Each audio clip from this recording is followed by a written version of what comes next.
जय हिंद दोस्तों। आज की इस वीडियो हम पढ़ेंगे आधुनिक भारत के इतिहास यानी कि मॉडर्न हिस्ट्री। ठीक है, मॉडर्न हिस्ट्री का कुछ इंपोर्टेंट क्वेश्चन देखेंगे जो कि बहुत ही पॉपुलर है और हर एक एग्जाम में दोस्तों इस तरह क्वेश्चन जरूर पूछता है और इन सभी क्वेश्चनों को एकदम आसान भाषा में कहानी की तरह समझेंगे दोस्तों। और एक बात दोस्तों, इस वीडियो को अच्छे से और ध्यान से देखिएगा क्योंकि आपको इस वीडियो के अंत में 3 क्वेश्चन दूंगा जिसका आंसर आपको कमेंट करके बताना होगा। और यदि दोस्तों वीडियो आपको अच्छा लगे हमारे चैनल को सब्सक्राइब करके इस वीडियो को अपने हर एक केवल और केवल पढ़ने वाले दोस्तों के साथ जरूर शेयर कीजिएगा। ठीक है, तो आइए देखते हैं पहला क्वेश्चन। देखिए पहला क्वेश्चन क्या है कि अंतिम मुगल सम्राट कौन था। आपसे पूछ देगा कि यदि अंतिम मुगल सम्राट कौन था तो याद रखिएगा, अंतिम मुगल सम्राट कौन था तो याद रखिएगा बहादुर शाह द्वितीय। ठीक है, बहादुर शाह द्वितीय जो है अंतिम मुगल सम्राट था, लेकिन इसका और एक नाम था जो कि प्रसिद्ध था, बहादुर शाह जफर।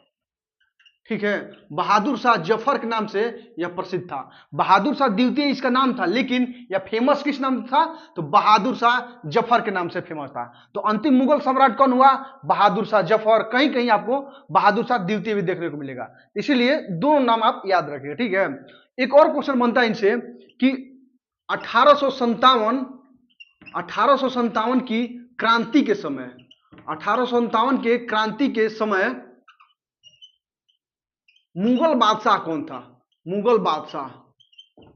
ठीक है, क्वेश्चन पूछता है कि 1857 की क्रांति के समय मुगल बादशाह कौन था तो याद रखेगा बहादुर शाह जफर। ठीक है, यही था 1857 की क्रांति के समय मुगल बादशाह, और क्रांति में भाग लेने के कारण इसको गिरफ्तार कर लिया जाता है। अंग्रेज गिरफ्तार करके बर्मा के रंगून भेज देते हैं। गिरफ्तार करके कहां भेज देते हैं, बर्मा के रंगून में भेज देते हैं, जहां इसकी क्या हो जाती है, मृत्यु हो जाती है दोस्तों। ठीक है, वर्तमान में बर्मा को क्या कहा जाता है, म्यांमार कहा जाता है, म्यांमार कहा जाता है दोस्तों। ठीक है, बर्मा को म्यांमार कहा जाता है और रंगून को क्या कहा जाता है तो यांगून कहा जाता है, यांगून। ठीक है, याद रखिएगा डिटेल में दोस्तों। ठीक है, तो और एक बात क्वेश्चन पूछता है, पता है क्या, इसका मकबरा कहाँ है, मकबरा पूछता है कि बहादुर शाह द्वितीय यानी कि बहादुर शाह जफर का मकबरा कहाँ है तो इसी यांगून में है दोस्तों। कहाँ है तो यांगून में इसका मकबरा है दोस्तों, याद रखिएगा। एक और क्वेश्चन पूछता है कि मशहूर शायर मशहूर शायर मिर्जा गालिब किसके दरबार में रहता था, किसके दरबार में, मशहूर शायर मिर्जा गालिब किसके दरबार में रहता था तो यही था बहादुर शाह जफर यानी कि बहादुर शाह द्वितीय के दरबार में रहता था दोस्तों, याद रखिएगा। ठीक है, अब देखिए अगला क्वेश्चन है कि प्लासी का युद्ध कब हुआ था। आपसे पूछ देगा कि प्लासी का युद्ध कब हुआ था तो याद रखिएगा 1757 ईस्वी। 1757 ईस्वी में प्लासी का युद्ध हुआ था। प्लासी का युद्ध किसके बीच हुआ था, पूछ देगा कि किसके बीच हुआ था, प्लासी का युद्ध तो याद रखिएगा अंग्रेज सेनापति रॉबर्ट क्लाइव एवं बंगाल के नवाब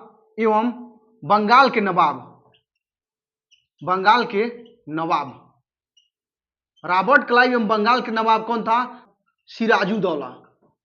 ठीक है, सिराजुद्दौला जो था बंगाल का नवाब था। इसे सिराजुद्दौला और अंग्रेज जो है रॉबर्ट क्लाइव के बीच में युद्ध हुआ था। कौन सा युद्ध, प्लासी का युद्ध। कब हुआ था 1757 ईस्वी में। लेकिन याद रखिएगा इसमें जीत किसकी हुई थी तो अंग्रेज की जीत हुई थी, और जो है सिराजुद्दौला की हार हुई थी दोस्तों। लेकिन सिराजुद्दौला क्यों हारा था तो इसका एक सेनापति था, ठीक है, इसका एक सेनापति था। कौन था तो मीर जाफर। इसी के धोखाधड़ी की वजह से, मीर जाफर के धोखाधड़ी की वजह से जो उसका नवाब था सिराजुद्दौला हार जाता है और अंग्रेज जो है जीत जाते हैं। तब क्या होता है, भारत में पहली बार किसी राज्य में यानी कि बंगाल में अंग्रेज जो अपना सत्ता की शुरुआत करते हैं। कहां से तो बंगाल में अंग्रेज पहली बार अपनी सत्ता की शुरुआत करते हैं। किस युद्ध के बाद, प्लासी के युद्ध में। क्वेश्चन पूछता है कि भारत में पहली बार अंग्रेज सत्ता में किस राज्य के जीतने के बाद करते हैं, तो वही बंगाल को जीतने के बाद, यानी कि प्लासी के युद्ध को जीतने के बाद। ठीक है दोस्तों, एक और क्वेश्चन इसमें बनता है, पता है क्या? पूछता है कि यह प्लासी किस राज्य में है, प्लासी किस राज्य में है, राज्य में है तो याद रखिएगा पश्चिम बंगाल। ठीक है, पश्चिम बंगाल में जो है यह प्लासी पड़ता है। और क्वेश्चन पूछता है कि किस नदी के किनारे है, प्लासी पूछता है कि किस नदी के किनारे है, पूछ देगा कि प्लासी किस नदी के किनारे है, तो भागीरथी नदी, भागीरथी, भागीरथी नदी। ठीक है, भागीरथी नदी याद रखिएगा, प्लासी भागीरथी नदी के किनारे पड़ता है दोस्तों। एक और क्वेश्चन बनता है कि प्लासी का युद्ध किस नदी के किनारे लड़ा गया था, तो भागीरथी, क्योंकि प्लासी जो है भागीरथी नदी किनारे पड़ता है, इसीलिए प्लासी का युद्ध किस नदी किनारे लड़ा गया था, तो भागीरथी नदी के किनारे लड़ा गया था दोस्तों, याद रखिएगा। इस तरह से डिटेल में हर एक क्वेश्चन दोस्तों आप याद रखिएगा। ठीक है, अब आइए देखते हैं अगला क्वेश्चन। क्वेश्चन है बक्सर का युद्ध कब हुआ था। ठीक है, यदि आपसे पूछ देगा कि बक्सर का युद्ध कब हुआ था, तो याद रखिएगा दोस्तों, बक्सर का युद्ध 1764 ईस्वी को हुआ था। ठीक है, बक्सर का युद्ध कब हुआ था, तो 1764 ईस्वी को हुआ था। किसके बीच हुआ था, तो याद रखिएगा, देखिए बंगाल का नवाब, बंगाल का नवाब, बंगाल का नवाब मीर कासिम, मीर कासिम, बंगाल का नवाब मीर कासिम। ठीक है, उसके बाद अवध का नवाब, अवध का नवाब कौन था, याद रखिएगा सुजाऊ दौला, सुजाऊ दौला। ठीक है, अवध का नवाब सुजाऊ दौला। और एक था मुगल बादशाह, मुगल बादशाह, मुगल बादशाह कौन था, याद रखिएगा शाह आलम द्वितीय, शाह आलम द्वितीय। ठीक है, शाह आलम द्वितीय। इन तीनों की जो संयुक्त सेना थी, इन तीनों की संयुक्त सेना, इन तीनों की संयुक्त सेना अंग्रेजों के साथ लड़ती है। किसके साथ लड़ती है, तो अंग्रेजों के साथ, अंग्रेजों के साथ। और अंग्रेजों का सेनापति कौन था, अंग्रेजों का सेनापति, अंग्रेजों का सेनापति, अंग्रेजों का सेनापति कौन था, तो याद रखिएगा हेक्टर मुनरो, हेक्टर मुनरो। इन तीनों के संयुक्त सेना लड़ती है अंग्रेजों के खिलाफ, हेक्टर मुनरो के खिलाफ, लेकिन फिर भी अंग्रेज जो है हेक्टर मुनरो जीत जाता है, जीत जाता है। और इनकी क्या होती है, इनकी तीनों की क्या होती है, हार होती है। ठीक है, तो बक्सर के युद्ध में अंग्रेज जीत जाते हैं, जिसके बाद पूरे भारत में फिर अंग्रेजी सेना का, यानी कि अंग्रेजों का अधिपत्य हो जाता है। जब प्लासी का युद्ध जीता था अंग्रेज ने, तो क्या किया, केवल भारत में एक राज्य में अंग्रेजों का शासन स्थापित हो गया था। लेकिन जब बक्सर के युद्ध जीतते हैं, तो देखिए बंगाल को भी जीत जाते हैं, अवध को भी, और मुगल बादशाह यानी कि पूरे भारत को जीत जाते हैं। तो पूरे भारत में अंग्रेजों का अधिपत्य हो जाता है दोस्तों। ठीक है, अब देखिए क्वेश्चन एक और बनता है, पता है क्या? देखिए क्वेश्चन पूछ सकता है कि बक्सर के युद्ध समय बंगाल का नवाब कौन था, तो मीर कासिम। उस समय बक्सर के युद्ध समय अवध का नवाब कौन था, तो सुजाऊ दौला। ठीक है, मुगल बादशाह उस समय कौन था, तो शाह आलम द्वितीय। पूछता है क्वेश्चन कि बक्सर के युद्ध के समय सेनापति कौन था, अंग्रेजों के सेनापति, तो हेक्टर मुनरो। याद रखिएगा दोस्तों। ठीक है, और कब हुआ था बक्सर के युद्ध, साल 1764 ईस्वी में। ठीक है, और याद रखिएगा यह बक्सर कहां पड़ता है, बक्सर बिहार राज्य में है। ठीक है, बिहार राज्य में, बिहार राज्य में है। और बक्सर किस नदी किनारे है, पूछ देगा कि बक्सर किस नदी के किनारे है, तो गंगा नदी के किनारे पड़ता है दोस्तों, याद रखिएगा।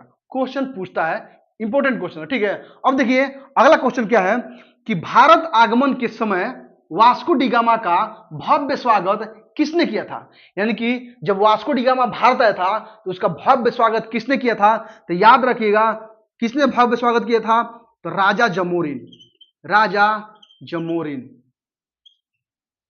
राजा जमोरिन जो था भव्य स्वागत किया था। लेकिन वास्को डी गामा कब आया था भारत, कब आया था, तो देखिए पहली बार जब यह आया था तो साल 1498 ईस्वी में, साल 1498 ईस्वी में भारत आया था। ठीक है, दूसरी बार भारत कब आया था, तो याद रखिएगा साल 1502 ईस्वी में। ठीक है, एक और याद रखिएगा तीसरी बार भी भारत यह आया था, कब आया था, साल 1524 ईस्वी को भारत आया था और फिर भारत में ही इसकी मृत्यु है दोस्तों। ठीक है, अब देखिए एक और क्वेश्चन बनता है कि भारत जब आया था, राजा जमोरिन ने इसका स्वागत किया था वास्को डी गामा का, तो भारत में कहां पहुंचा था? भारत में पूछ देगा कि कहां पहुंचा था, तो याद रखिएगा केरल राज्य। केरल राज्य के कहां पे? तो कालीकट, कालीकट स्थान है, वहीं पर यह भारत में पहुंचा है। लेकिन वर्तमान में कालीकट को क्या कहते हैं? तो कोझीकोड कहते हैं, कोझीकोड। ठीक है, वर्तमान में कालीकट को क्या कहते हैं? कोझीकोड कहते हैं। यहीं पे जो है वास्को डी गामा आया था। लेकिन एक और क्वेश्चन याद रखिएगा दोस्तों कि इसका पथ प्रदर्शक किसने किया था? पथ प्रदर्शक यानी कि किसके सहयोग से, समुद्र मार्गदर्शक कौन था जो वास्को डी गामा का सहयोग करते हुए भारत पहुंचा था? तो याद रखिएगा एक गुजरात का नाविक था, गुजराती नाविक था, गुजराती नाविक। कौन था? गुजराती नाविक, उसका नाम था अब्दुल माजिद, अब्दुल माजिद। ठीक है दोस्तों, याद रखिएगा टोटल क्वेश्चन बहुत ही फेमस है दोस्तों और बहुत ही इंपॉर्टेंट है। ठीक है, अब देखिए, आइए देखते हैं अगला क्वेश्चन। क्वेश्चन है मुगलों के दरबार में आने वाला पहला अंग्रेज कौन था? यदि आपसे पूछ देगा कि मुगल दरबार या मुगलों के दरबार में आने वाला पहला अंग्रेज कौन था, तो याद रखिएगा पहला अंग्रेज कौन था, तो याद रखिएगा कैप्टन हॉकिंस। ठीक है, कैप्टन हॉकिंस जो था, कैप्टन हॉकिंस यह मुगल दरबार आने वाला पहला अंग्रेज था। ठीक है, कब आया था? 1609 ईस्वी में, 1609 ईस्वी में भारत आया था, भारत आया था। अच्छा, किसके दरबार में आया था? किसके दरबार में? तो उस समय मुगल बादशाह कौन था? मुगल बादशाह, मुगल बादशाह उस समय मुगल बादशाह कौन था? तो जहांगीर। कौन था? तो जहांगीर। ठीक है दोस्तों, जहांगीर उस समय मुगल बादशाह था। इसी के दरबार में कैप्टन हॉकिंस जो है, इसी के दरबार में भारत आता है। कब आता है? तो साल 1609 ईस्वी में। ठीक है, अच्छा एक और क्वेश्चन बनता है, किस जहाज से आया था? एक क्वेश्चन बनता है, किस जहाज से आया था? किस जहाज से, किस जहाज से, किस जहाज से कैप्टन हॉकिंस भारत आया था? तो याद रखिएगा रेड ड्रैगन, रेड ड्रैगन जहाज से भारत आया था। तो भारत आने वाला पहला अंग्रेजी जहाज था, भारत आने वाला, भारत आने वाला पहला अंग्रेजी जहाज। ठीक है दोस्तों, पहला अंग्रेजी जहाज, भारत आने वाला पहला अंग्रेजी जहाज कौन था? तो याद रखिएगा रेड ड्रैगन, जिसे जो है कैप्टन हॉकिंस भारत आता है। और इस रेड ड्रैगन का जो है कप्तान कौन था? कप्तान, रेड ड्रैगन जहाज का कप्तान कौन था? तो कैप्टन हॉकिंस, जो कि भारत आया था। किसके दरबार में आया था? तो मुगल बादशाह जहांगीर के दरबार में। और एक बात याद रखिएगा, जो यह कप्तान था, मतलब कि अंग्रेज कैप्टन हॉकिंस, किसका राजदूत था? किसका राजदूत? यदि पूछ देगा किसका राजदूत था, किसका राजदूत, तो अंग्रेज का जो है राजा था जेम्स प्रथम, जेम्स प्रथम। ठीक है, जेम्स प्रथम का राजदूत था कौन? Captain Hawkins. ठीक है, ये तो है अंग्रेज, मतलब कि पहला जो कि भारत आया था 1609 ईस्वी में।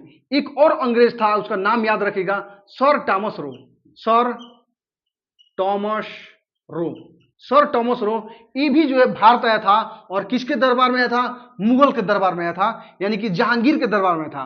कब आया था? कब आया था? तो ये आया था आपको साल 1615 ईस्वी में, साल 1615 ईस्वी में यह भारत आया था और मुगल बादशाह जहांगीर के दरबार में आया था। और ये भी जो राजदूत था, मतलब कि ये भी राजदूत, किसका राजदूत था? तो जेम्स प्रथम का ही ये भी राजदूत था, यानी कि इंग्लैंड का जो राजा जेम्स प्रथम था, उसी का राजदूत था कौन? Sir Thomas Roe. 1615 ईस्वी में भारत आया था जहांगीर के दरबार में। कैप्टन हॉकिंस पहला अंग्रेज था जो कि जहांगीर के दरबार में, यानी कि भारत आने वाला पहला अंग्रेज था दोस्तों। ठीक है, अब देखिए अगला क्वेश्चन है कि किस युद्ध के बाद भारत में फ्रांसीसियों का अंतिम रूप से पतन हो गया दोस्तों। ठीक है, यदि आपसे पूछ देगा कि भारत में फ्रांसीसियों का अंतिम रूप से पतन किस युद्ध के बाद हो गया था, तो याद रखिएगा अंतिम रूप से पतन किस युद्ध के बाद में, तो याद रखिएगा वाडिवास का युद्ध, वाडिवास, वाडिवास का युद्ध। ठीक है, वाडिवास युद्ध के बाद भारत में फ्रांसीसियों का अंतिम रूप से पतन हो गया था। तो किसके बीच में हुआ था? पूछ देगा वाडिवास का युद्ध किसके बीच हुआ था? तो अंग्रेज, अंग्रेज एवं फ्रांसीसियों के बीच हुआ था। किसके बीच में? फ्रांसीसी, अंग्रेज एवं फ्रांसीसी के बीच हुआ था वाडिवास का युद्ध। कब हुआ था वाडिवास का युद्ध? कब हुआ था? तो साल 1760 ईस्वी, साल 1760 ईस्वी में वाडिवास का युद्ध हुआ था अंग्रेज और फ्रांसीसी के बीच में। अंग्रेज का सेनापति कौन था उस समय? सेनापति आपसे पूछ देगा अंग्रेज का सेनापति, तो याद रखिएगा सर आयरकुट। आयरकुट, सर आयरकुट जो है अंग्रेजों का सेनापति था, और फ्रांसीसियों का जो सेनापति था, फ्रांसीसियों का सेनापति कौन था? तो याद रखिएगा फ्रांसीसियों का सेनापति था लाली। ठीक है, फ्रांसीसियों का सेनापति लाली था और अंग्रेजों का सेनापति सर आयरकुट था। किस युद्ध में? तो वाडिवास के युद्ध में। कब हुआ था? 1760 ईस्वी में। और इसी वाडिवास युद्ध के बाद फ्रांसीसियों का अंतिम रूप से पतन हो गया था भारत में, याद रखिएगा। ठीक है, एक और युद्ध याद रखिएगा, बेदरा का युद्ध। बेदरा का युद्ध, ठीक है, बेदरा का युद्ध ये कब हुआ था आपको? तो ये हुआ था 1759 ईस्वी में। 1759 ईस्वी में ये किसके बीच हुआ था? तो डचों के बीच में, डचों एवं अंग्रेज के बीच में। ठीक है, डच एवं अंग्रेज के बीच में हुआ था, जिसमें क्या होता है? अंग्रेजों की जीत होती है, अंग्रेजों की जीत होती है और डचों की हार होती है। किसकी? डचों की हार होती है। तो इसी युद्ध के बाद, बेदरा के युद्ध के बाद भारत में डचों का क्या होता है? डचों का अंतिम रूप से पतन। ठीक है, यानी कि बेदरा के युद्ध के बाद डचों का भारत में अंतिम रूप से पतन होता है और वाडिवास के युद्ध के बाद फ्रांसीसियों का अंतिम रूप से पतन होता है। दोस्तों याद रखिएगा। ठीक है, अब आइए देखते हैं अगला क्वेश्चन। क्वेश्चन है किस युद्ध के दौरान टीपू सुल्तान की मृत्यु हुई थी? ठीक है, यदि आपसे पूछ देगा कि किस युद्ध के दौरान या किस युद्ध के समय टीपू सुल्तान की मृत्यु हो गई थी, तो याद रखिएगा टीपू सुल्तान की मृत्यु चतुर्थ आंग्ल मैसूर युद्ध, चतुर्थ आंग्ल मैसूर युद्ध के दौरान जो है टीपू सुल्तान की मृत्यु हो गई थी। यह युद्ध कब हुआ था? तो 1799 ईस्वी में। दोस्तों याद रखिएगा। ठीक है, इसी युद्ध के दौरान यानी कि चतुर्थ आंग्ल मैसूर युद्ध के दौरान जो है 1799 ईस्वी में टीपू सुल्तान की मृत्यु हो जाती है। दोस्तों ठीक है, क्वेश्चन एक और पूछता है कि आंग्ल मैसूर युद्ध किसके बीच हुआ था? आंग्ल मैसूर युद्ध किसके बीच होता था? तो याद रखिएगा अंग्रेज एवं मैसूर के शासकों के बीच में। मैसूर के शासक, ठीक है, मैसूर के शासक एवं अंग्रेजों के बीच में जो युद्ध होता था उसको क्या कहा जाता था? तो आंग्ल मैसूर युद्ध कहा जाता था। ठीक है, अब देखिए एक और क्वेश्चन, यहां देखिए टीपू सुल्तान जो है कहां का शासक था? तो मैसूर का शासक था। टीपू सुल्तान कहां का शासक था? तो मैसूर का। ठीक है, टीपू सुल्तान मैसूर का शासक था। ठीक है, तो शेर ए मैसूर किसे कहा जाता था? तो याद रखिएगा टीपू सुल्तान को क्या कहा जाता था? तो शेर ए मैसूर कहा जाता था। दोस्तों ठीक है, और इसने जो है इसने राजधानी इसकी कहाँ थी? इसकी राजधानी कहाँ थी? तो श्रीरंगपट्टनम। पूछता है क्वेश्चन कि टीपू सुल्तान की राजधानी कहाँ थी? तो श्रीरंगपट्टनम थी। दोस्तों याद रखिएगा। शेर मैसूर किसे कहा जाता है? तो टीपू सुल्तान कहा जाता है। ठीक है, अब देखिए एक और क्वेश्चन, मैसूर का स्थापना किसने किया था? मैसूर का स्थापना किसने किया था? तो हैदर अली। ठीक है, हैदर अली कौन था? तो टीपू सुल्तान का पिता था। इसी ने जो है मैसूर का स्थापना किया था। ठीक है, लेकिन हैदर अली की मृत्यु कब हुई थी? तो इसकी मृत्यु जो हुई थी ना, द्वितीय आंग्ल मैसूर युद्ध।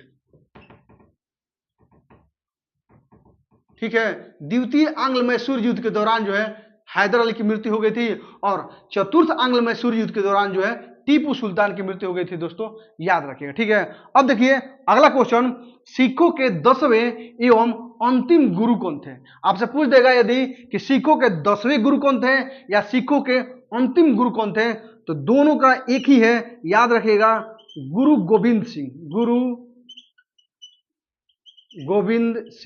ठीक है, गुरु गोविंद सिंह जो थे सिखों के 10वें गुरु कहिए या सिखों के अंतिम गुरु कहिए। ठीक है, गुरु गोविंद सिंह थे। और एक याद रखिए क्वेश्चन, जैसे कि सिखों का अंतिम धार्मिक ग्रंथ, सिखों का अंतिम धार्मिक ग्रंथ, ठीक है, सिखों का अंतिम धार्मिक ग्रंथ कौन था? तो आदि ग्रंथ, ठीक है, आदि ग्रंथ। आदि ग्रंथ जो है सिखों का अंतिम धार्मिक ग्रंथ था, क्योंकि इसी का नया रूप करके इसका नाम क्या दिया गया था दोस्तों? गुरुवाणी, ठीक है, गुरुवाणी, ठीक है। क्या करते हैं, गुरु गोविंद सिंह जो है सिखों का जो परंपरा चल रहा था उसको समाप्त कर दिए और इस गुरुवाणी को ही कह दिया इन्होंने कि सिखों के गुरु के रूप में काम करेगा दोस्तों, ठीक है। अब देखिए जो यह आदि ग्रंथ था, क्वेश्चन पूछता है कि आदि ग्रंथ का रचना किसने किया था? आदि ग्रंथ का रचना किसने किया था? तो याद रखिएगा गुरु अर्जुन देव, गुरु अर्जुन देव, गुरु अर्जुन जो देव थे उन्होंने आदि ग्रंथ की रचना की थी और इसी आदि ग्रंथ का गुरुवाणी नाम नया कर दिया गया, जो सिखों का गुरु के रूप में काम करने लगा दोस्तों, ठीक है। और एक गुरु अर्जुन देव कौन थे? तो सिखों के जो है 5वें गुरु थे। कौन थे? 5वें गुरु, ठीक है, 5वें गुरु थे गुरु अर्जुन देव। और इनकी हत्या किसने करवाया था दोस्तों? एक और क्वेश्चन बनता है कि इनकी हत्या गुरु अर्जुन देव की हत्या किसने करवाया था? तो याद रखिएगा हत्या किसने करवाया था? तो मुगल बादशाह जहांगीर, ठीक है, मुगल बादशाह जो था, कौन? मुगल बादशाह जहांगीर, इसी ने गुरु अर्जुन देव की हत्या करवाता है। कब करवाता है?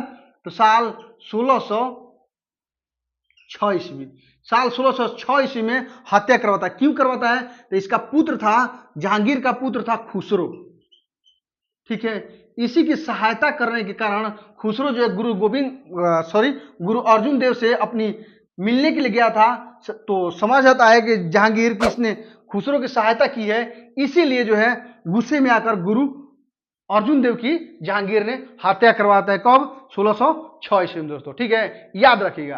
अब देखते हैं अगला क्वेश्चन है भारतीय रेलवे का जनक किसे माना जाता है? ठीक है, यदि आपसे पूछ देगा कि भारतीय रेलवे का जनक कौन है या भारतीय रेलवे का जनक किसे कहा जाता है, किसे माना जाता है, तो याद रखिएगा भारतीय रेलवे का जनक जो है लॉर्ड डलहौजी, ठीक है।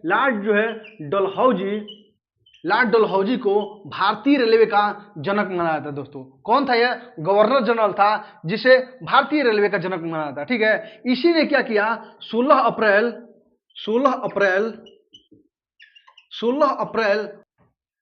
1853 ईस्वी को भारत में क्या करता है कि पहली बार रेलवे की शुरुआत करता है।